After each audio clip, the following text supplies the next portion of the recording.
Finally আপনারা সবাই আপনাদের সাহসী উদ্যোগ নিয়ে গ্রাফিক ডিজাইনের বাংলা টিউটোরিয়াল কোর্সে এনরোল হয়ে গেছেন। কংগ্রাচুলেশন। যাই হোক, সবাইকে অসংখ্য ধন্যবাদ। তো আজকে আমাদের প্রথম ক্লাস হবে। তো এইটা হবে অ্যাডোবি ইলাস্ট্রেটরের উপরে। অ্যাডোবি ইলাস্ট্রেটর থেকে অ্যাডোবি ফটোশপটা যেটা ওটা একটু কঠিন, বেশি একটু ট্রিকি, লেয়ার বেজ। তো আমরা ওইটা পরে শিখবো, আগে আমরা এটা শিখবো। ইলাস্ট্রেটরের ক্লাসটা আগে দেখব। তো ইলাস্ট্রেটরের প্রথম যেই ক্লাস সেটা হবে টুলস পরিচিতির উপরে। তো আমি 3টা প্রশ্ন সেই অনুপাতে সাজিয়েছি: ইলাস্ট্রেটরের ইন্টারফেস, কাজ কি এবং টুলস পরিচিতি। তো আমরা ইন্টারফেসটা নিয়ে আগে দেখব, তারপরে কাজ কি এবং ইলাস্ট্রেটর টুলস পরিচিতি। আমরা টুলসের সাথে আমরা পরিচয় হব। আমরা ইলাস্ট্রেটরে ঢুকে যাই। এইটা হচ্ছে ফার্স্ট ইন্টারফেস। এটা থেকে আপনার জন্য স্মুথ একটা এক্সপিরিয়েন্স রাখা আছে। তো এইখানে আমরা লেফট সাইডে যদি যাই, আমরা দেখব কিছু নিউ ফাইল, ওপেন ফাইল। এটা অ্যাকচুয়ালি ওপেন ফাইল। আর এইখানে আবার কিছু রিসেন্ট কাজ করা আছে যেগুলো আমি চাইলে ওপেন করতে পারতেছি। আর এখানে আমাকে কিছু সাইজিং দেওয়া আছে, আসছি সাইজিংয়ের বিষয়ে। তো আমি এখান থেকে নিউ ফাইল নিব।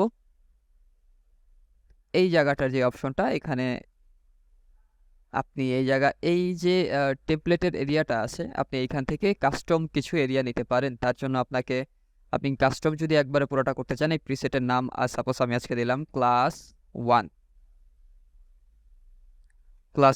এরপরে আমি এখান থেকে A4 সাইজিংয়ে নেব। A4 সাইজ হচ্ছে কোনটা চিনতে পারছেন কি?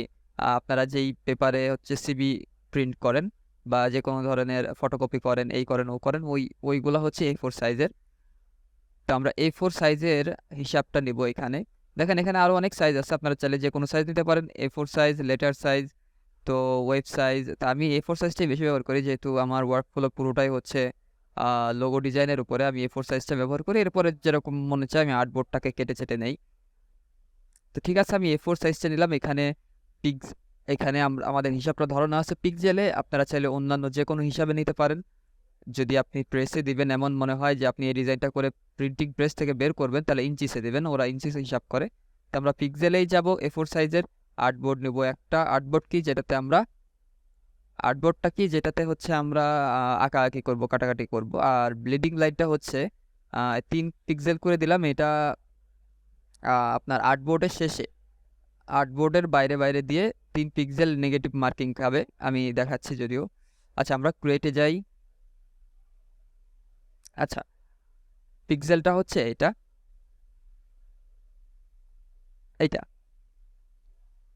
সরি, কি বলে এটাকে, ব্লিডিং লাইন হচ্ছে এটা আপনার আর্টবোর্ডের বাইরে দেওয়া হবে, যাতে আপনি প্রিন্ট করলে, প্রিন্টিং প্রেসের জন্য অ্যাকচুয়ালি, এটা আমাদের জেনারেল পিপলের জন্য artboard bleeding line, negative bleeding line কোনো কাজে আসবে না।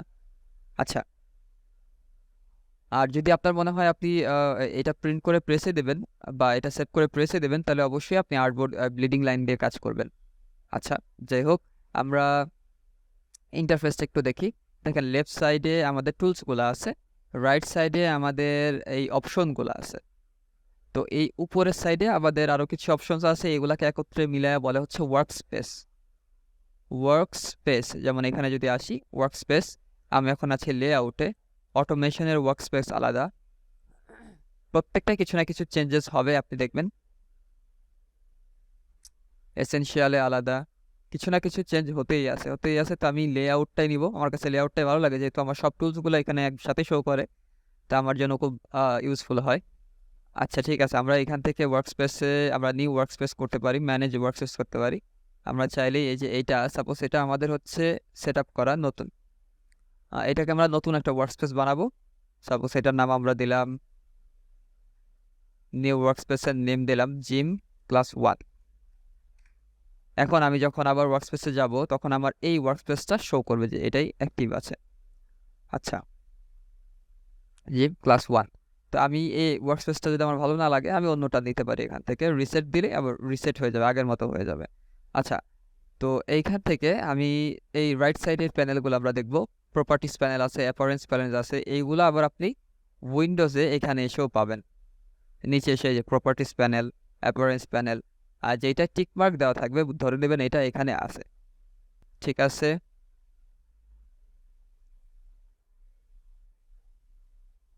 তো এই প্যানেলগুলা কিভাবে কি করব, এই প্যানেলগুলা সাপোজ আপনি এখানে অ্যাড করে দিলেন, এটা আপনার আর এখন দরকার নেই। আপনি কি করবেন, এই প্যানেলটা ধরে নিয়ে আসবেন, দেখেন এখানে একটা ক্রস চিহ্ন আসছে, এটা আপনি ধরে কেটে দেবেন।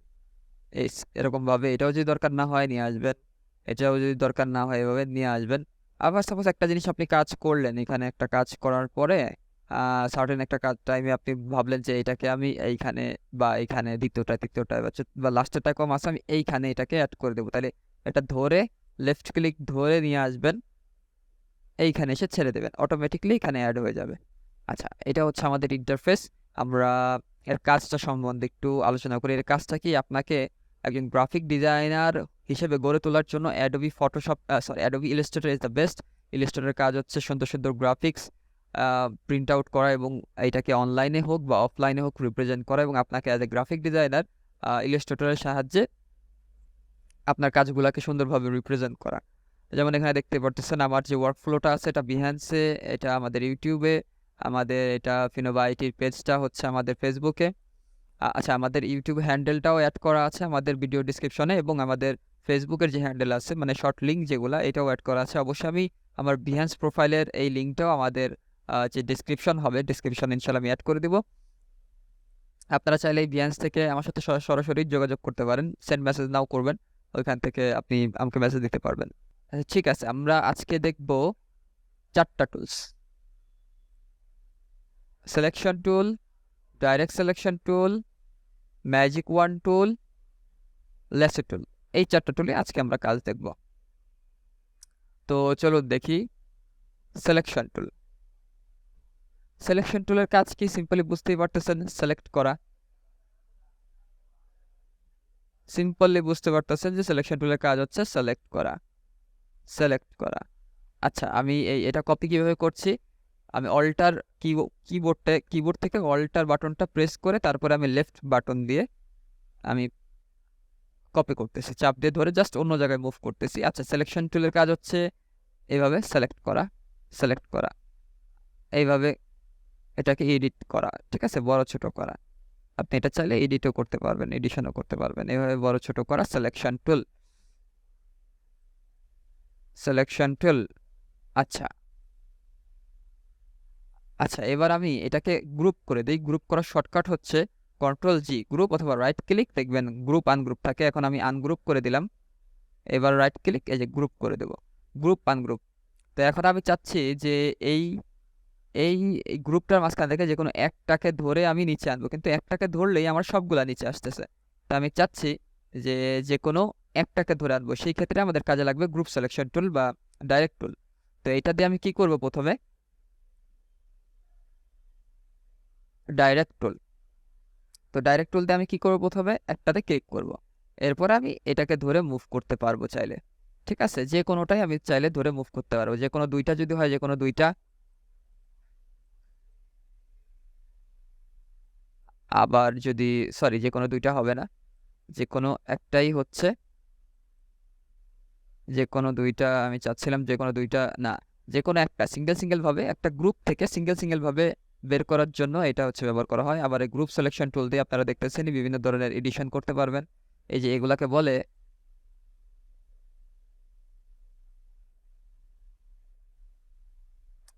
এগুলাকে হ্যান্ডেল বলে। আপনি চাইলে এই হ্যান্ডেলগুলো ধরে কি করতে পারেন, যে কোনো সাইডে মুভ করতে পারেন। আপনার অনেক ডিজাইন আছে, এভাবে 3D আকারে যদি রিপ্রেজেন্ট করতে হয়, আপনি চাইলে এটা এভাবেও কাজ করতে পারেন। আচ্ছা, এরপরে আমাদের সাপোজ এই দুইটার কালার এই দুইটার কালার হচ্ছে একরকম। আচ্ছা, গ্রুপ সিলেকশন টুলটা নামে একটা টুল আছে, মানে এই টুলের আন্ডারেই ভিতরেই একটা ডাইরেক্ট সিলেকশন টুল আর একটা গ্রুপ সিলেকশন টুল। দেখি গ্রুপ সিলেকশন টুল দিয়ে একসাথে, হ্যাঁ, ওই যে আমি একটু আগে বললাম যে এটা দিয়ে একসাথে দুইটা চাইলে দুইটা, তিনটা চাইলে তিনটা, তো এইটা দিয়ে হচ্ছে একসাথে দুইটা তিনটা আপনি ধরতে পারবেন, রিপ্রেজেন্ট করতে পারবেন।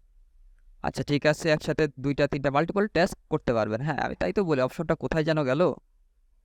আচ্ছা, ঠিক আছে, এটা দিয়ে কি হবে, এটা দিয়ে আপনি একসাথে দুইটা তিনটা একসাথে একই টাইমে কাজ করতে পারবেন, কিন্তু এটা দিয়ে আপনি একসাথে 2টা 3টা কাজ করতে পারবেন না, 2টার কাজ হবে না, যে কোনো একটার কাজ হবে, যেটার উপরে ক্লিক লাগবে ওইটাই শুধু মুভ হবে, আর বাকিটা এডিট, ওইটার একটা নতুন এডিশন হয়ে যাবে। তো আমরা চাই না এটার কোনো নতুন এডিশন দিতে, তাই আমরা একটাই ধরবো।